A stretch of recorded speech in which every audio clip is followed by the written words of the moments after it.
Welcome all for the happy learning in data structures and algorithm, and today we are continuing with the third module. And the third module we are seeing the last session of our third module, which is the applications of stack. We have many applications of stack and we'll be discussing few applications among them. First application is reversing a word, next followed by a balancing symbol, then evaluation of postfix expression, then conversion of your infix to postfix conversion, and finally we have function call.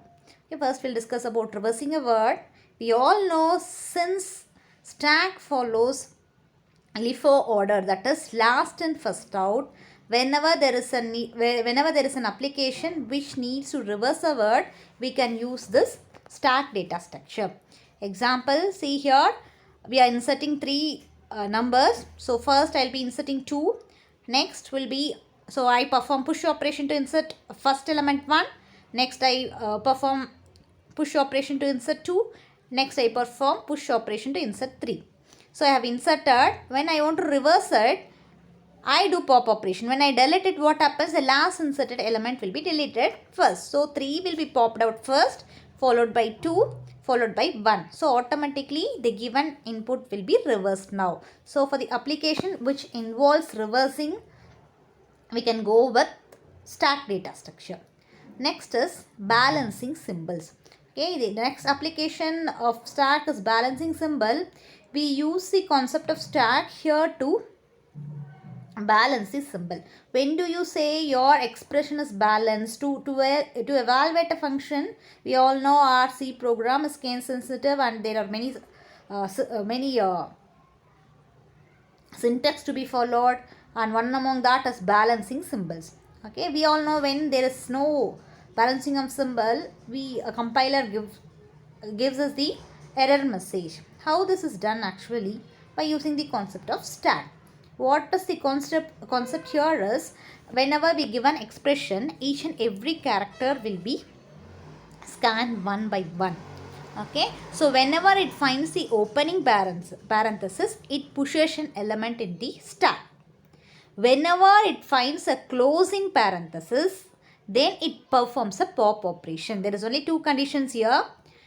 When we scan the expression, when the compiler scans the expression, whenever it encounters the open braces, it will be pushing that into the stack. The operand followed by will be pushed into the stack. Whenever it encounters and closing braces, it will be performing the pop operation. So at the end, when we have the balancing parenthesis, at the end our stack should be empty. If we have any element in the stack, it specifies it has not been balanced. Okay, first what is the algorithm? We'll see the algorithm. First we'll be declaring a character stack and we will be traversing the expressions from starting from the left to right. We'll be scanning each and every variables in the expression, and we will be either performing push operation or pop operation. This will be continued until the end of the expression. Okay, for example, see this is the expression. We have opening braces, A star, again a opening braces, then B plus C and a closing braces, then a division and D. Okay, whenever, what is the condition here? Whenever we find an opening braces, we will be performing push operation. So first is the opening braces, so I perform push operation, so that has been inserted in this stack. Again next I am finding after A star I have opening braces, so I am going to push that in this stack. Then I have plus C under closing braces, so I will be popping the element from the stack. So in the stack I have two opening braces. Now I am going to pop one braces, so only one braces will be left out. Okay, only one opening braces will be left out. So at the next, what do I encounter? I encounter again a closing braces, so I perform a pop operation. Now the stack is empty, so my expression is balanced here. Yeah, I have a balanced expression here. We'll see the check for the second example. It is again a opening braces, so I am going to push that. Again I have a opening braces, I am going to push that in the stack. Again I have an closing braces, so I am going to pop an operation. I will be popping an element, so one of the opening braces will be removed. Again I finally my expression has been ended, but I have one braces in my stack. So this is not an balanced equation. The example what has been given is not an, it doesn't have a balanced parenthesis. See the next example.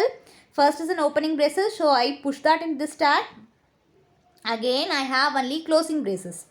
Okay, so when I have a closing braces, I will be popping that element.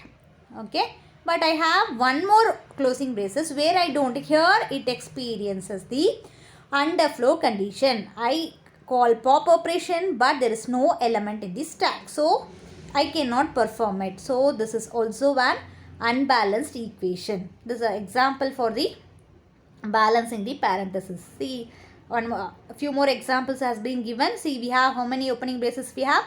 Since we have 2 opening braces, I will be performing 2 push operation and 2 pop operation. So my stack will be empty. The second example, I have 2 push operation. I will be performing 2 push operation and 1 pop operation. And I will be having 1 open braces in the stack. So it is unbalanced. Similarly, third one is also unbalanced. Since I cannot perform the pop operation since there is no element in the stack. So first is an balanced parenthesis. Second and third, it is an unbalanced parenthesis. Then the evaluation of postfix expression. Here we use this stack concept to evaluate the expression. See, here we have first example, we have 5 plus 3 star 8 minus 2. Here whenever we find an operand, we will be pushing that into stack. Okay, whenever we find an operator, we will be pushing that into the stack, and whenever we find an operand, we will be popping it and will be performing the operation specified by that particular operator. See, first example, we have 5 plus 3. So first element is 5. So I am performing push operation. Next, I have an plus operator. So I will be removing that, and my stack will have it will have 5 and 3. What is the operator followed by it? Plus. So I will be popping it out. I will be performing the operand and operator. So 5 plus 3 is 8. So after evaluating, I will put that into the stack back 8. Okay, then again I have the operator 8. So I am going to push that element in the stack. So what is the operator followed with that? I have minus, so I am going to minus. Again I have 2, operator 2, operand 2, and I will be pushing that in the stack. I have the operator plus, so I am going to plus add 5 plus 3, which of 8, followed by I am going to subtract that with minus 2. Okay, I have 6, and followed finally I have the operator star. So I am going to multiply that star 6 into what is the last operand I have inserted, which is 8. So 6 into 8 will be your 48. This is the evaluation of the postfix expression. Then we use the stack to convert your infix to postfix expression. What is infix expression? In infix expression, you will be having the operators in between the operands, whereas in postfix expression, your operators will be followed by the operands. In this example, this is the given expression a plus b star c minus open braces d and divided by e, and we have f star g star h. See, here the condition is whenever you find an operand, you will be pushing that into a stack.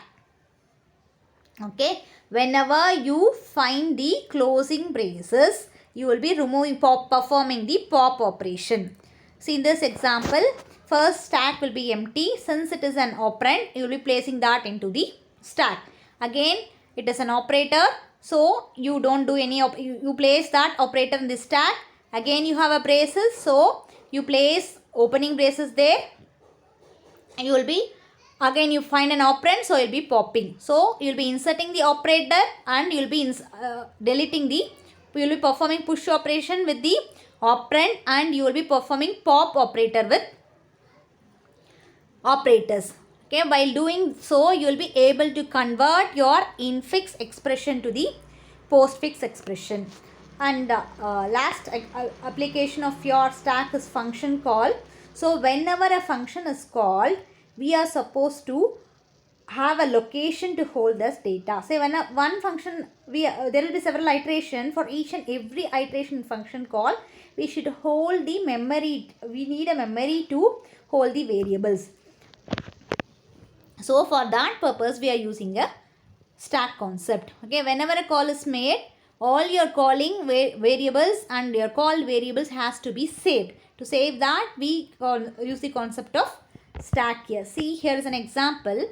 When we use the concept of functions, see here I am finding the factorial of a number. So int fact int of n is the data what we are going to find. So for number factorial for a particular number. So if n is equal to 0 and if n is equal to 1, it will be returning 1. So when your input is 1, your answer will be obviously factorial of 1 is 1.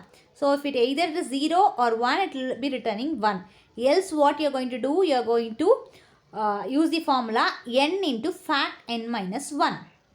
Okay, so what you do here, you are going to repeatedly store the multiplication data. So first iteration I will be storing 1. In the second iteration I will be storing 2 into 1. It is 2. So I will be using stack to store that. In the third iteration I will be storing 3 into 2, which is 6. And in the fourth iteration I will be storing 4 into 6, which is 24. And in the fifth iteration, so for all the iteration I am supposed to store the data. For that I use the concept of stack. This is all about the applications of stack. Thank you all.